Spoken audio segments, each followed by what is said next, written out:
Hey everyone, it's Michelle Alexandria here with another review. Today I'm taking a look at the 100th season premiere, which premiered last week on the CW network. As many of you know, this show actually enrages me, and I actually like the fact that it enrages me. I also hate the fact that it enrages me because for the most part everything that I look at I'm kind of meh about, where it's neither good nor bad, and those are the type of shows or movies that are really hard to talk about. But if a show can actually still generate a lot of passion out of me, that's a show I want to talk about. And as many of you know, The 100 is a show that I just discovered over a year or so ago. Even though we've interviewed the cast and I met with the cast like every year for the last several years, I never actually watched it until over the summer, and I fell in love with this show.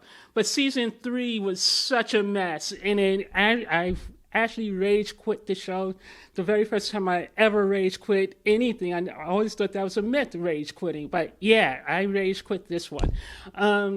But I promised myself I wouldn't review season 4 because it would just frustrate me to no end. But I couldn't help myself. I tuned in last Wednesday night to watch the season 4 premiere called Echoes. And the thing that's really great about the season premiere was, all the Bellamy crap aside, it was the 100 that I know and loved. It was actually all the delinquents working together.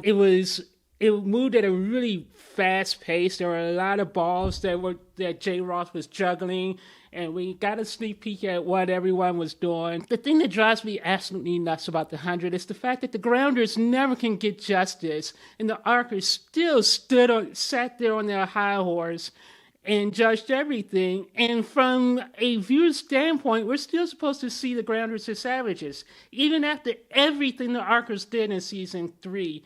And that drove me absolutely crazy throughout most of the episode. However, what was good was the fact that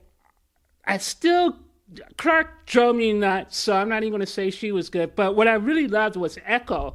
Echo was a very minor character in season 3. We only saw her for like 2 or 3 minutes in season 3, and she betrayed Bellamy. But in the season 4 premiere, she's all over it. She's the main one leading the charge against the Arkers and letting the Grounders know that yes, the Arkers and Arcadia and Sky Crew should be blamed for everything that happened, because they were responsible for the City of Light. They were responsible for the destruction of Polis, and at some point they have to accept that responsibility, but they never do. The thing that drove me nuts about the episode was all the Bellart BS. J. Roth is really shoving Bellart down our throats.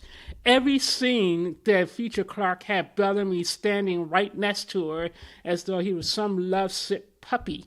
Clark literally had the gall to thank Bellamy for saving her life. I was like, are you kidding me? Your life wouldn't have been in danger if you weren't such a fuck up and you didn't kill 300 people without any remorse.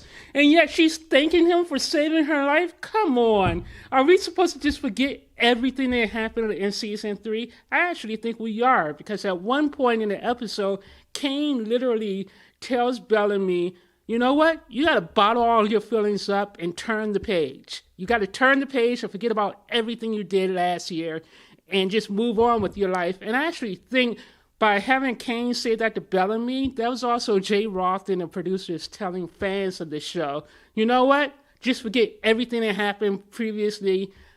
We're not going to address it anymore. We're just going to move on and pretend like, the Arkers weren't a bunch of xenophobic, murderous a-holes, because that's exactly what that line came across to me as.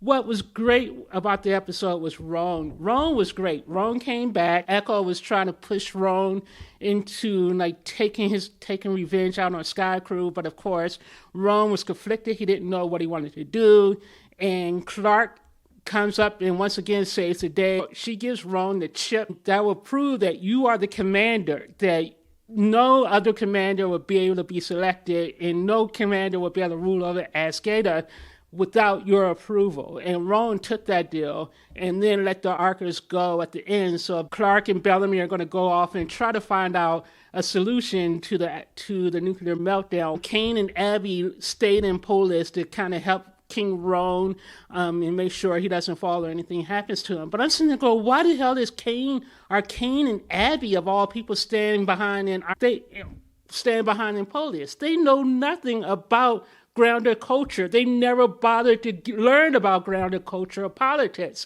So why they were chosen to actually stay behind and try to help King Rong is beyond me. Well, I actually know the reason why. It's because they wanted to show that their link was saving it together and saving the day once again. So basically we got Bellamy and Clark riding off into the sunset, heading to Polis to try to save the day.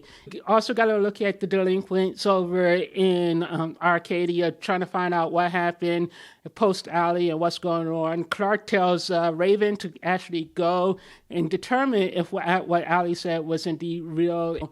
They were only supposed to last 100 years, and since there was no one around to kind of maintain them, it's actually planned obsolescence. The reactors are going to melt down.